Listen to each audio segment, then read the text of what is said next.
Hello everyone, welcome to exam Terry. So आज के इस वीडियो में we are going to discuss about the latest syllabus which has been released by CUET for MA economics. So ऐसे जितने भी student हैं जो इस बार आप लोग एमए इकोनॉमिक्स का एंट्रेंस एग्जाम देने वाले हैं, तो इस वीडियो को पूरा देखिए। इस वीडियो में हम लोग सिलेबस के साथ साथ ये भी डिस्कस कर लेंगे कि उन सारे टॉपिक्स को कवर अप करने के लिए आपको कौन कौन सी बुक्स को रेफर करने की ज़रूरत है। इसके साथ ही मैं बता दूं कि एग्जाम टेजी की तरफ से जो है क्वेश्चन बैंक, टेस्ट सीरीज, ये सारा कुछ लॉन्च किया जा रहा है। तो उसके लिए भी आपको कॉल या मैसेज करना है ऑन द नंबर 8448878849।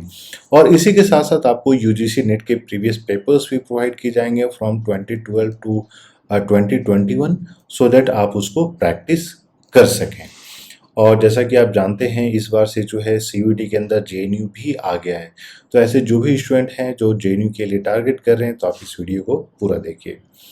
सबसे पहला टॉपिक दिया गया है कंज्यूमर माइक्रो इकोनॉमिक्स में consumer theory and behaviour. I mean this is the first thing that you start studying in your under graduate course. और ये एलिमेंट्री माइक्रो इकोनॉमिक्स में ये सारी चीज़ें कवर अप हो जाती है, और अगर आप तीनों को देखिएगा, माइक्रो इकोनॉमिक्स, मैक्रो इकोनॉमिक्स, तो इसमें जैसे अगर हम लोग कंज्यूमर थ्योरी की बात करते हैं, तो कंज्यूमर थ्योरी में आपको जो है, अगर आप चाहें तो बेस्ड बुक है एच एल आहूजा, ठीक है। लेकिन अब क्योंकि समय कम है, तो क्विकली अब आपको अगर रिवाइज करना है, the only book that you should focus on is H L, या हल हल वेरियन हल वेरियन। और एक सेपरेट में हम लोग ये भी डिस्कस कर लेंगे कि हल वेरियन के कौन कौन से चैप्टर्स आप लोगों को रेफर करने की ज़रूरत है।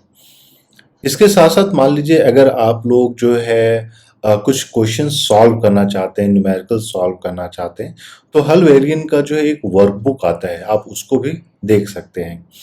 प्रोडक्शन और कंज्यूमर थ्योरी में जैसे यहाँ पे इंडिफरेंस कर्व दिया गया है, so you should look at what are the different forms of indifference curve, different types of indifference curve. For example linear कब होता है, कॉर्नर सॉल्यूशन कब होता है, एल शेप कब होता है, अगर आपका जो है इंफीरियर गुड्स है तो उसका इंडिफरेंस कर्व कैसा होगा, and how does indifference curve react to a change in price और चेंज इन मान लीजिए प्राइस ऑफ सिमिलर कमोडिटी। तो उन सब के डायनेमिक्स आपको एक बार देख लेना है। सिमिलरली डिमांड में या यूटिलिटी में डिफरेंट यूटिलिटी फंक्शंस को देख लेना है। लीनियर यूटिलिटी हो जाता है, लॉग लीनियर यूटिलिटी हो जाता है, कॉप डगलस यूटिलिटी फंक्शन हो जाता है, ठीक है। मैक्सिमम और मिनिमम यूटिलिटी फंक्शन जो आपका होता है, या फिर कॉम्प्लीमेंट्स का यूटिलिटी फंक्शन किस तरीके से होता है, and how do they behave. उसमें आपको अगर मान लीजिए डिमांड निकालना है तो किस तरीके से आप उससे निकाल सकते हैं, उसको थोड़ा सा देख लेना है। What are the properties of indifference curve, monotonic होता है, वो एक दूसरे के साथ क्रॉस नहीं करता है, तो उसका क्या इम्प्लीकेशन होता है, वो सारी चीज़ों को देख लेना है। कंज्यूमर सरप्लस आपको देख लेना है। फिर आ जाते हैं प्रोडक्शन थ्योरी में। प्रोडक्शन थ्योरी में आपको एक बार कॉस्ट फंक्शन भी देख लेना है जो यहाँ पे दिया गया है, ठीक है। लॉन्ग रन, शॉर्ट रन, किस तरीके से फर्म बिहेव करती है, किस तरीके से आपका कॉस्ट कर्व लॉन्ग रन और शॉर्ट टर्म में वेरी करता है, उसको भी देख लेना है।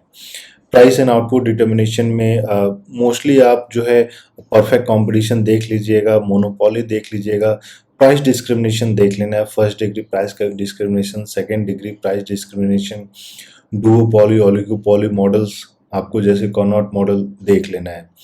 जनरल इक्विलियम इंपॉर्टेंट होता है, लेकिन जनरल इक्विलियम में बस आप ये देख लीजिएगा कि अगर 2% टू इकोनॉमी मॉडल है, तो उसमें आपका जो एक्सचेंज किस तरीके से होता है, एक्सचेंज।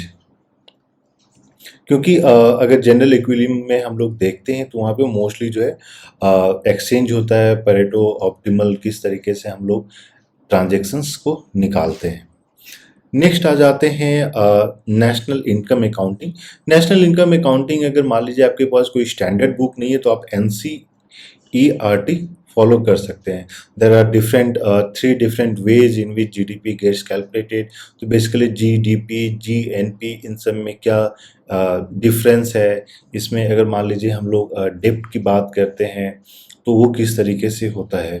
ट्रेड की बात करते हैं तो मान लीजिए इंपोर्ट एक्सपोर्ट कैपिटल अकाउंट किस तरीके से इसको कैलकुलेट किया जाता है, ये इंपॉर्टेंट हो जाता है। Income and output determination, aggregate demand and aggregate supply आप लोगों ने देखा ही होगा, effective demand, classical and Keynesian theory. इन सबको जो आपका सेकेंड वाला पार्ट है इसको बेस्ड है डॉनबुश फिशर से आप देख सकते हैं, या फ्रॉइन की जो बुक है, फ्रॉइन की बुक भी बहुत ज़्यादा इंपॉर्टेंट हो जाती है इस केस में, आप उससे भी देख सकते हैं।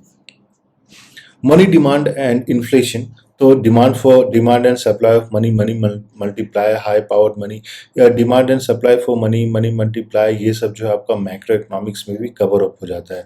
Monetary and physical policy of India and it's rule, तो इस चीज़ के लिए बेस्ड है कि आप अगर आप आरबीआई की वेबसाइट पे जाते हैं तो वहाँ पे मॉनेटरी पॉलिसी क्वार्टरली जो निकलता है वो आप एक बार पढ़ लीजिएगा तो सारा चीज़ क्लियर हो जाएगा।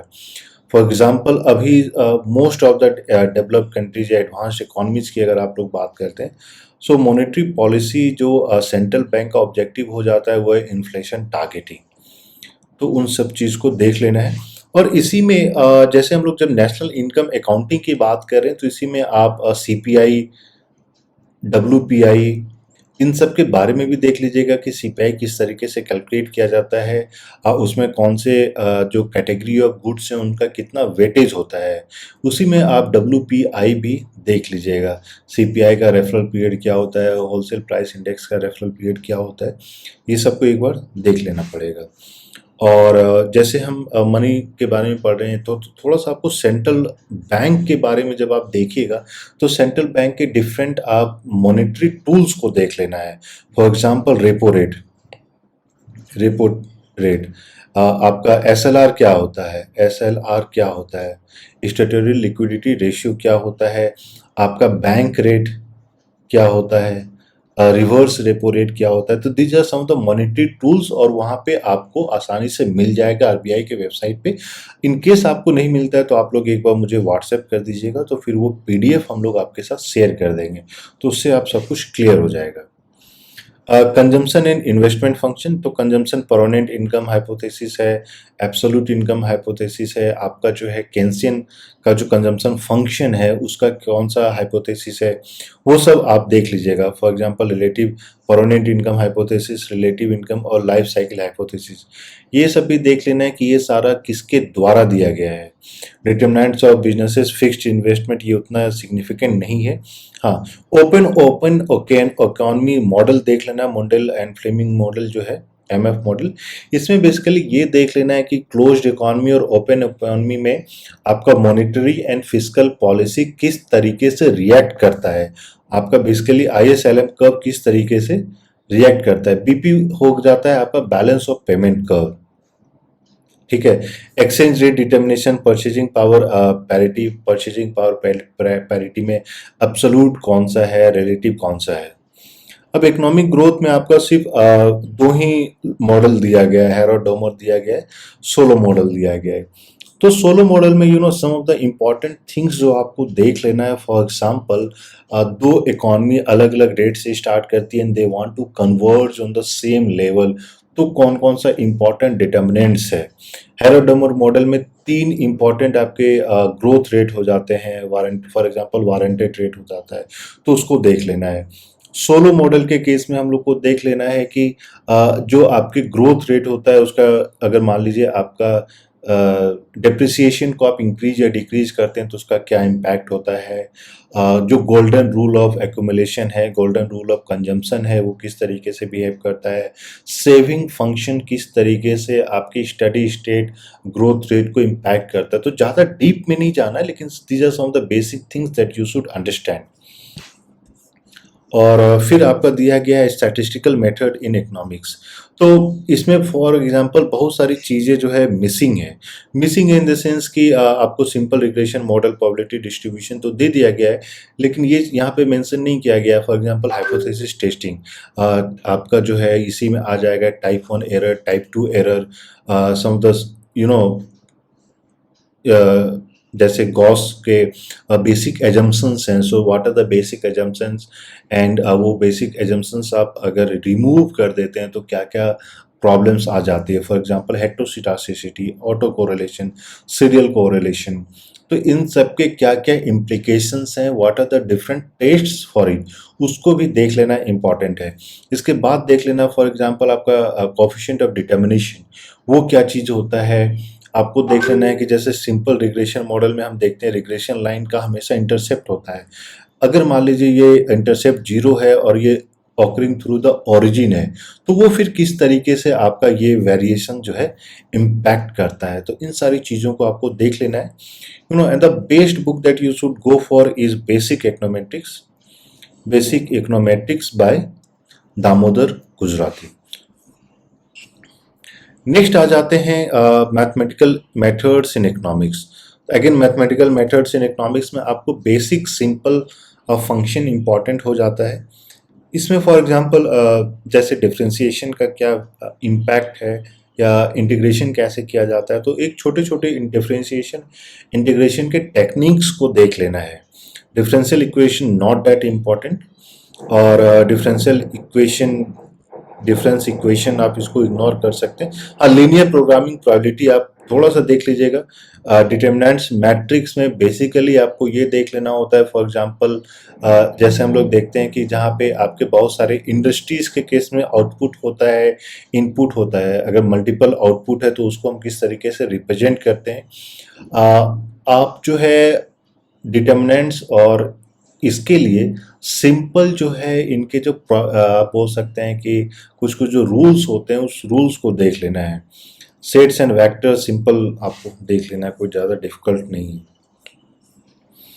और ओवरव्यू ऑफ कॉलोनियल इकोनॉमी, इसमें बहुत सारे स्टूडेंट के कॉल आ रहे थे कि ओवरव्यू ऑफ कॉलोनियल इकोनॉमी में क्या देखना है। तो देखिए, ओवरव्यू ऑफ कॉलोनियल इकोनॉमी में आपको बेसिकली ये देख लेना है, जैसे कि हम लोग ड्रेन ऑफ वेल्थ थ्योरी के बारे में पढ़े थे, तो उस ड्रेन ऑफ वेल्थ थ्योरी के से थोड़ा सा देख लेना है। दूसरा आपको देख लेना है कि बहुत सारे जो इंस्टीट्यूशंस क्रिएट किए गए थे उस इंस्टीट्यूशंस के बारे में देख लेना है। फॉर एग्जांपल सेंसस के बारे में आपको थोड़ा सा देख लेना है। किस तरीके से अगर डी इंडस्ट्रियलाइजेशन हुआ था इंडिया के केस में, तो कौन सी सेक्टर थी जहाँ पे डी इंडस्ट्रियलाइजेशन हुआ था, उसके बारे में आपको देख लेना है। एक चीज़ आप हमेशा ध्यान रखिएगा कि जो क्वेश्चंस पूछे जाते हैं वो ज़्यादा डिफिकल्ट नहीं होंगे, मैक्सिमम आप वन लाइनर होता है। और आने वाले वीडियो में हम लोग वो भी डिस्कस करेंगे कि आप जो है इन सब टाइप के टॉपिक्स को कैसे कवर अप करना है, और हम लोग प्रीवियस ईयर के पेपर को भी डिस्कस करेंगे, जहाँ से आपको क्लियर हो जाएगी कि कितने सिंपल क्वेश्चन जो है पूछे जाते हैं। इसके साथ साथ इंडियन इकोनॉमी में आपको मोस्टली आफ्टर 1950s देखना है। 1950s में जो है अगर आप देखना चाहते हैं, फॉर एग्जांपल प्लान्ड इकोनॉमी के केस में आपको देख लेना है, ठीक है, कि प्लानिंग कब स्टार्ट हुआ, हर एक प्लानिंग पीरियड का क्या क्या जो कोर या थीमेटिक एरिया था उसको देख लेना है।